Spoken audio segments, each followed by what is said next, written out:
चैन से जीने देगी,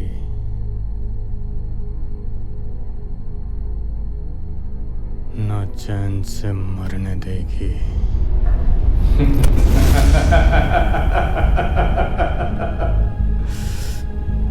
चलो ले चले तुम्हें तारों के शहर में, धरती पे ये दुनिया हमें प्यार न करने दे।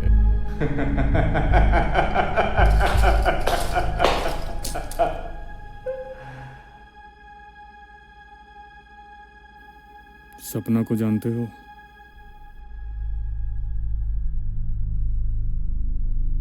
1 अगस्त 2017। क्या जानना चाहते हो? सब कुछ, तब से लेके अब तक। ये तुम पूछ रहे हो जिसे सब कुछ पता है?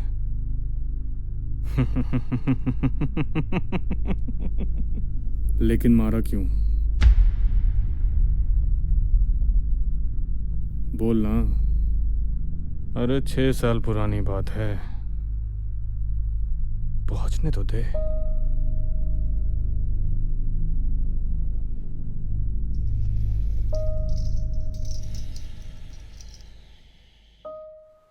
2017 जब मैंने पहली बार थिएटर ज्वाइन किया था,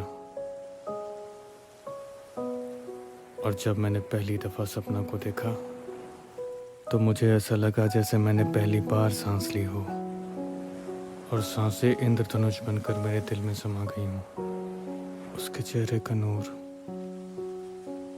ऐसा लगा जैसे कि खुदा ने ढलते हुए सूरज का सारा रंग चुराकर उसके रुखसार पर मल दिया हो।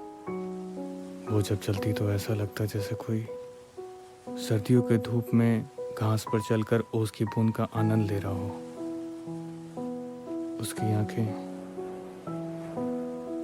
आंखें ऐसी लगती जैसे आसमान की काली घटाएं काजल बनकर उसके नैनों में समा गए हों, और चांद की रोशनी सफेद लिबास बनकर उसके जिस्म पर लिपट गई हो। जैसे जैसे मैं सपना के साथ वक्त बिता रहा था, मुझे ऐसा लगा जैसे वक्त थम सा गया हो, सब कुछ रुक सा गया हो। एक अलग सी रोशनी, एक अलग सी ध्वनि मेरे चारों तरफ महसूस हो रही थी। और जब मैंने पहली बार सपना को ये कहते हुए सुना कि वो लोग बेवकूफ होते हैं जो ये समझते हैं कि बंदूकों से मजहब शिकार किया जा सकता है। मजहब, दीन, धर्म, यकीन और अकीदा, ये जो कुछ भी है हमारे जिस्म में नहीं है, रूह में होती हैं। छुरे, चाकू और गोली से ये फना नहीं हो सकता। ये सुनकर मैं मंत्रमुग्ध हो गया। उसके चेहरे का तेज, उसकी रचनात्मक सोच, उसका प्रभावशाली व्यक्तित्व मुझे उसकी तरफ आकर्षित कर रहा था। मुझे ऐसा लगा जैसे मैं हकीकत से पहली बार रूबरू हो रहा हूँ। वो मेरी जिंदगी का सबसे हसीन पल था। मुझे ऐसा लगने लगा जैसे मैं सपना के बिना नहीं रह पाऊंगा। फिर मैंने यह तय कर लिया कि मैं सपना को अपने घर वालों से मिलवाऊंगा। और जब मैं सपना को अपने घर लेके गया तो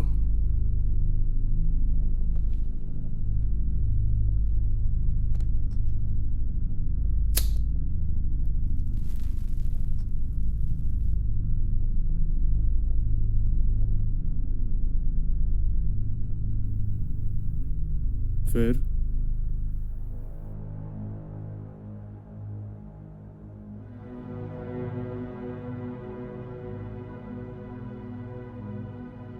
कोई खुश नहीं था। सब मेरे प्यार का विरोध कर रहे थे। सबकी आंखों में मुझे घृणा दिखी। मेरे ही सामने सपना का मजाक बनाया जा रहा था, पर मैंने कुछ नहीं कहा। मुझे ऐसा लग रहा था जैसे मैं किसी दलदल में फंसते जा रहा हूं और मुझे बचाने वाला कोई नहीं है। मेरे घर वाले मुझे ये एहसास दिला रहे थे कि मैं कैसे समाज के खिलाफ जाकर उनके नाम को मिट्टी मिला रहा हूं।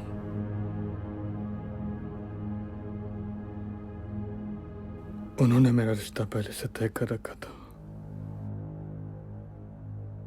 मैं इस असमंजस में था कि मैं साथ दूं तो दूं किसका। उनका जिन्होंने मुझे पाल पोस कर बड़ा किया है, या फिर उसका जिसे मिलकर मुझे पूरा होने का एहसास हुआ है।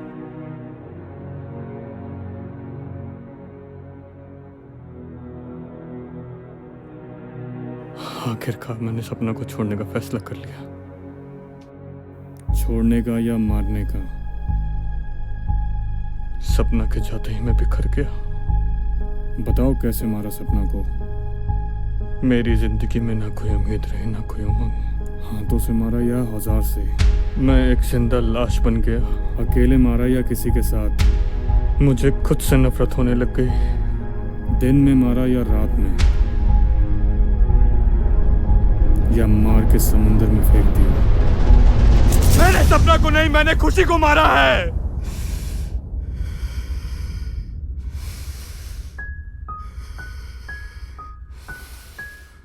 बताओ खुशी कौन थी? खुशी सपना की दोस्त थी। वो दोनों साथ में आते थे। मुझे खुशी से भी प्यार होने लगा था, लेकिन उसने सपना को मरते हुए देख लिया था।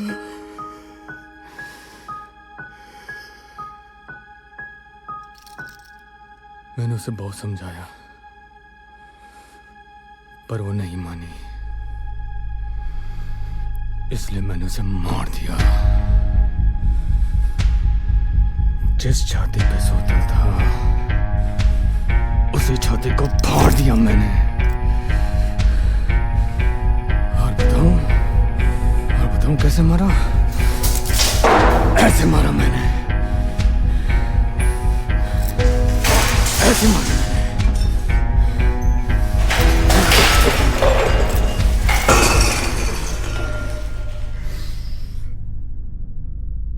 मुझे सपना को बचा लेना चाहिए था।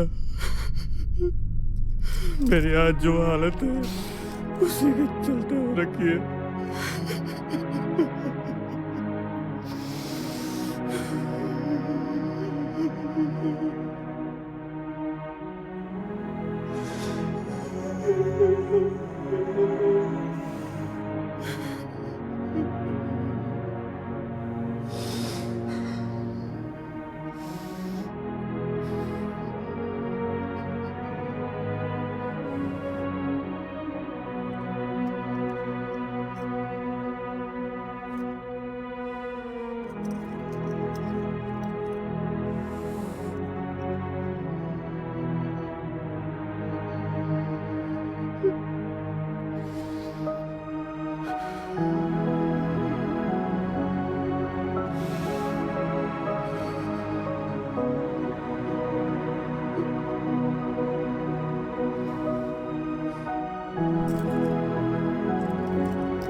हर शख्स, ख्वाब बड़ा हो या छोटा, अपनी जिंदगी में कोई ना कोई ऐसी हरकत कर देता है जिस पर वो तमाम उम्र नादम रहता है।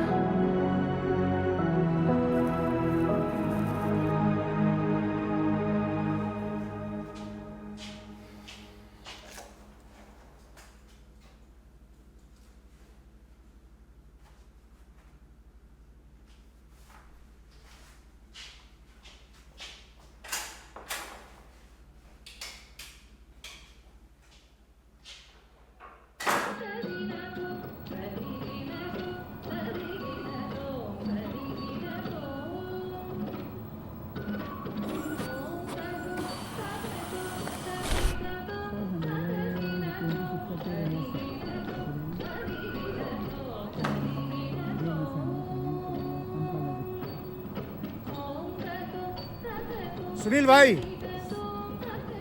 अरे कैसे हैं सर? नमस्ते सर, कैसे हैं? आइए आइए आइए आइए। नमस्ते सर, नमस्ते। और कैसे हैं? बस चल रहा है सर, बढ़िया है। और क्या चल रहा है आपका? हाल ही में एक नया जॉब ज्वाइन किया है सर, बस उसी में थोड़ा सेटल होने का कोशिश कर रहा हूँ। और आपकी पेंटिंग?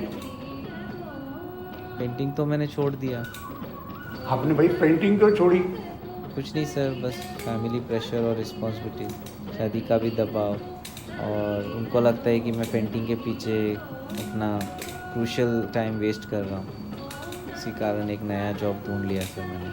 अरे नहीं सर, मैं तो आपकी पेंटिंग देखा हूँ, आपकी बहुत सी प्रदर्शनी एग्जीबिशन में भी गया हूँ। आपकी तो पेंटिंग बहुत अच्छी है, आपने क्यों छोड़ दी? सही सर, बट फैमिली कहते हैं कि पेंटिंग से तो पेट तो नहीं भरेगा। रिस्पॉन्सिबिलिटी तो मुझे लेना ही था, इसीलिए मुझे पेंटिंग छोड़ना पड़ा सर। तुमने भी सपनों को मार दिया? सबसे खतरनाक होता है मुर्दा शांति से भर जाना, ना होना तड़प का, सब कुछ सहन कर जाना। घर से निकलना काम पर और लौट कर घर को आना, सबसे खतरनाक होता है हमारे सपनों का भर जाना।